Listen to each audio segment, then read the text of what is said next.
Mūro darbams patariame naudoti tam pritaikytus mūrimo įrankius. Blokų griebtuvai. Arko blokai pasižymi ypatingų tvirtumu, tačiau dėl to yra gana sunkus. Kelti juos rankomis sunku ir nepatogu, todėl siūlome naudoti štai tokius blokų griebtuvus. Jie turi patogią rankeną ir užsifiksuojančius dantukus, kurie sugeba išlaikyti arko bloką.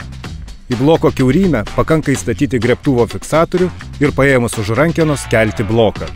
Pastačius bloką į reikiamą vietą, griebtuvas lengvai išsitraukia iš bloko. Reikia tik pakelti griebtuvo fiksatorių. Klijų dėžutės. Mūrijant tvirtą sieną patariama mūryti klojant 2–3 mm storio skiedinio siūlės.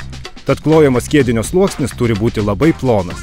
Klijų dėžutę užpildžius skiediniu, reikia tik ją padėti ant mūrijamos sienos blokų viršaus, atidaryti dėžutės dugno skląstį ir dėžutę stumti blokų paviršiumi.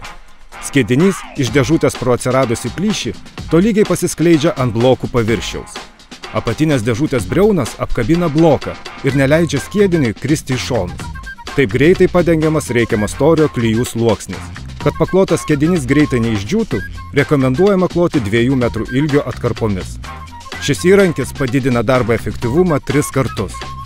Dėžutės yra ilgaamžės, pagamintos iš nerūdijančio plieno. Jos gaminamos 4 skirtingų pločių – Arko M12, M15, M18 ir M24 blokams mūryti. Daugiau apie tai arko.lt.